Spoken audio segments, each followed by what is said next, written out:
This is like a highlight of my life. I'm not kidding. I'm such a fan. No, you're so much more than even I said. You're such a great actor. You're a great singer. You're hilarious. Like your comedic timing. You're all the things. Like you got all the cards.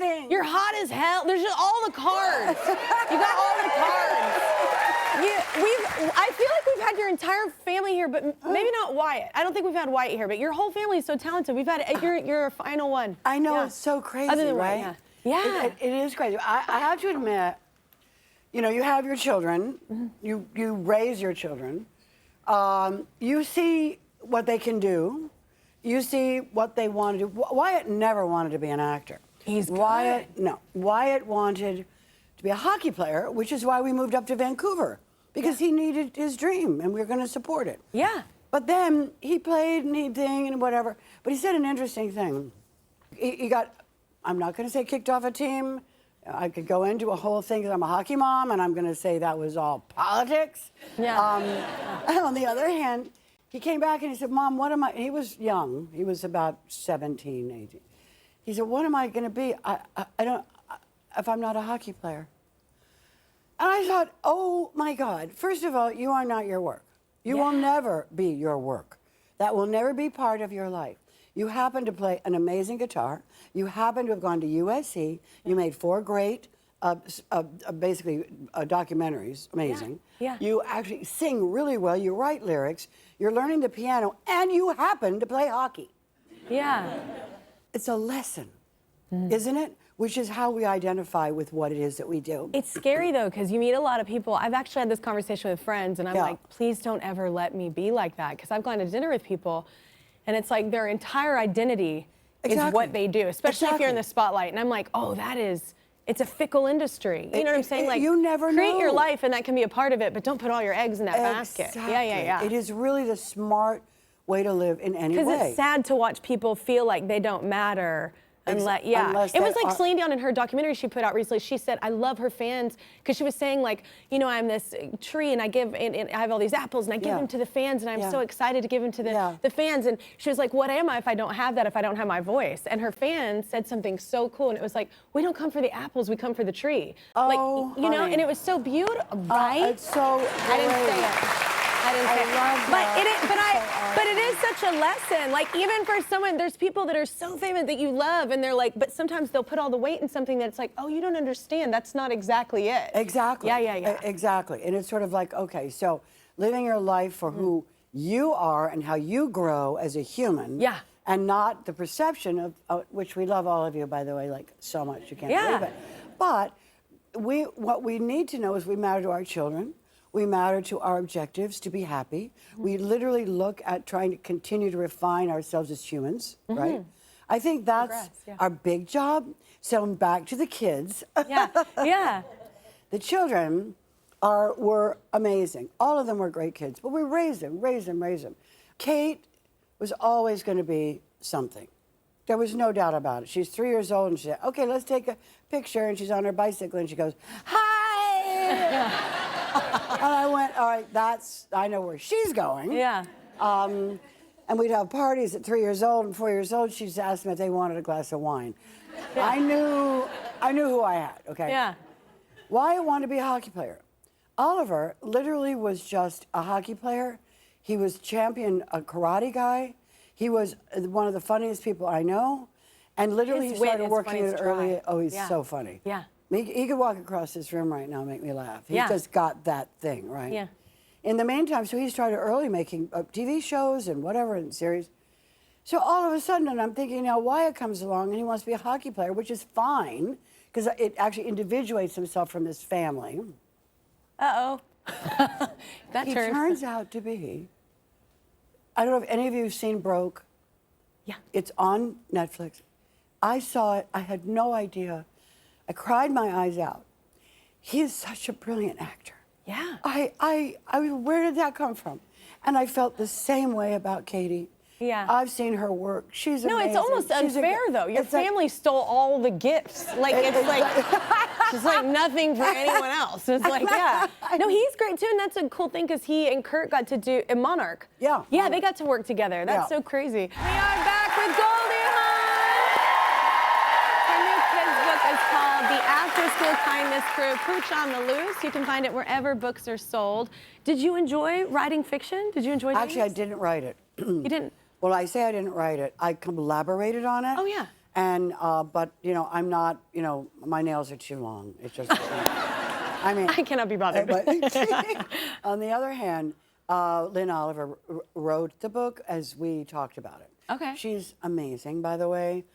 She's so funny. She was so great. She got everything. What we did is that we took all the things, not lessons, but what we do with MindUp, which we'll talk about later. It's a program I created 23 years ago to help children understand their brain and understand how to use their brain, because we don't teach them that. And they're all different in how they work. Yeah, brains, and how it works. Yeah. So this book is really about experiential areas of learning, experiencing it, not talking about it, learning compassion, understanding what it is to actually have grit, knowing how to do a brain break, which is what they learn because they're anxious and doing all kinds of stuff. And they do a brain break, which is basically how you quiet down, and we do this in the classroom 3 times a day. Yeah. And it really changes everything in the classroom. The point being, this is a fun book, and I think about my childhood, and I bet you similarly had a similar childhood. I was free.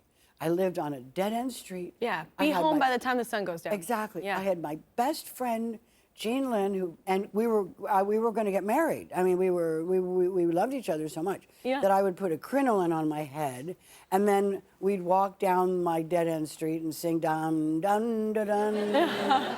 And that was your crew. Yeah. And I had my crew. Yeah. And then I had the 2 boys, and we played canasta on the porch. We'd crack rocks open. I mean, we had all kinds of fun things that we wanted to do, and we got them. Did we learn? Did anybody say be compassionate or care? No.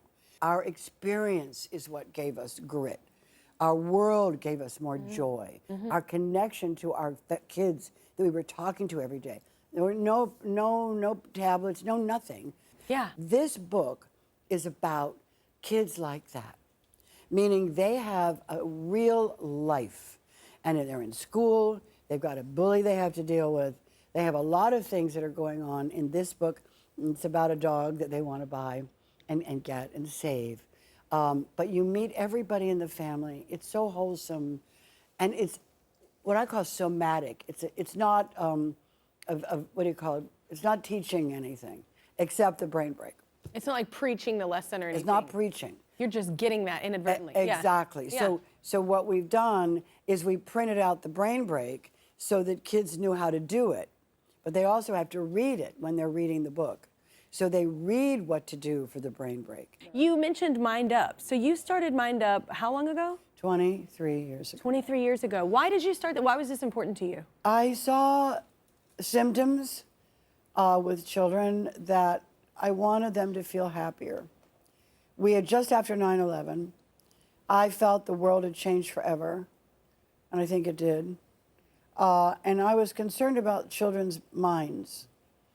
I was afraid of the atom bomb, very much so, and it affected me in school. And I got depressed and scared and anxious. Every time I'd hear a siren, I thought we were being attacked. So the anxiety that I had about going to school and hearing "whoa" and that sound was so scary to me. And I thought, what happens when people watch buildings fall down? And the news is all over the place. And children don't really know how to process. A lot of little ones think the buildings are going down new every time they go down. They think they're going down again. And who's thinking about children's minds? And I was asking this question because I've studied a lot, as you know, about the brain, about mind, about my own psychology of having to go to a doctor because I was not just depressed, I was very anxious. So we know that the brain is fragile, and we have to do that. Why aren't we looking at our children? Why aren't we saying these are going to just inherit the future, our future, and why aren't we preparing them for that? So this is why I did it. So I knew everything I knew about the brain and happiness and all these things that I spent a lot of time looking at, studying, and speaking on. I thought, why not bring this into the classroom? Yeah, start Right? right? Yeah. Ground and zero. so I did, you know, and I created the program. I brought in neuroscientists, practitioners, brain breaks, right? I brought in teachers, I brought in positive psychologists, and we wrote this. And it covers all of those things, attaching it to your basically your academia, if you Like want your to. curriculum, in yeah. the classroom, the curriculum. They calm down. The classroom's calm. Which is helpful for teachers with 36 kids in them. Thank you. Yeah. I mean, and the teacher's calm. Yeah. Because the one thing is in New York City, we got a call from the union. She called me and said, would you speak to our teachers? I think we need MindUp for them. So we are in New York City schools now for that. Yeah. When Kurt was here, we went behind the scenes of some of his most beloved films. Well, now it's Goldie's turn. Here's another round of Scenes and Stories. Scenes and stories. Okay, here's how it goes. We're gonna show Goldie a photo from one of her movies. Then we're gonna share what comes to mind, or she's gonna share. I wasn't there. She's gonna share like what comes to mind, seeing that scene, or just in general about the film. So, the first is, Death Becomes Her. This movie is so funny. I have a hole in my stomach. That's what you. That's what I remember. What do you remember? Oh, I remember so many things about that movie. We had such a great time. And I thought it was so ahead of its time. And my favorite thing was the fat suit. So the fat suit, when you put a fat suit on like that, you can actually do anything. It's completely freeing. So maybe I would say I think about being in the fat suit. That's amazing. Okay, next. First Wives Club is next. I love this. What's a moment that stands out for you from First Wives Club? Oh my God, it was the greatest. Aside from being with these three amazing women, by the way, and big laughs, is that scene where they go down the street and they walk down the street came to me, and I said, but it's one thing to be in the room, but they need to go out, and they need to dance, and they need to watch the sun come up. Yes. And that, to me, was an ending that I And it was free. called It and looked- I said this to the producer. I had this idea, and we implemented it. That's So- your idea? Yeah. Oh my God, that was brilliant. It was my favorite. It was just like, it was free. It was like so sexy, and it was smart, and it was just all these things that like I was so proud. I was like, I can't wait to be a woman one day, like a full woman, and do this. Like The thing is that the one thing with that is it okay? Here's this thing I thought of, and whatever, be great. And I called Scott Rudin and I told him about it, and we talked about it. Great. Anyway, now I did the scene, right? But we were in these heels. Well, there was no way that we could do You Don't Know Me and dance all the way down because I had heels on. We're not all Beyonce. So I get this. changed my shoes. Yeah. Oh yeah. No one will know. Everybody knew. Oh, I didn't notice. I got notices. Why did you change your shoes? I'm thinking, what did I do? Oh. I mean, I should have Those asked. are clowns. Are you cutting Who above my cares? Yeah. ankles? No, I didn't even, those are trolls. Don't listen to that. I didn't even notice that. And it's like, what are you paying attention to that? That is not the whole essence the of the shoes is scene. nothing, shouldn't bother you. Yeah. Doesn't have anything to do with the show. No, that's what I'm saying. It was so powerful. my God. I loved it. And just seeing, other seeing thing three that I women loved so about bold this and one powerful was like that. Monique's mother. Oh my God. Oh my God. There's so That many scene- gems. There's so many gems. Yeah. So I love that you picked these movies because I think they are really iconic. Yeah. In terms of who we are. Oh my God, there's a billion more we can't even get to. No, we're not That's gonna all get to them. No, your whole career is filled, like, congratulations. Oh, like, thanks. Your whole career is like filled with amazing movies. That you, was sweetie. Scenes and Stories. Everybody give it up for Goldie Hawn. Once again, her new book is called The After School Kindness Crew, Pooch on the Loose, and everyone in our audience is going home with a copy.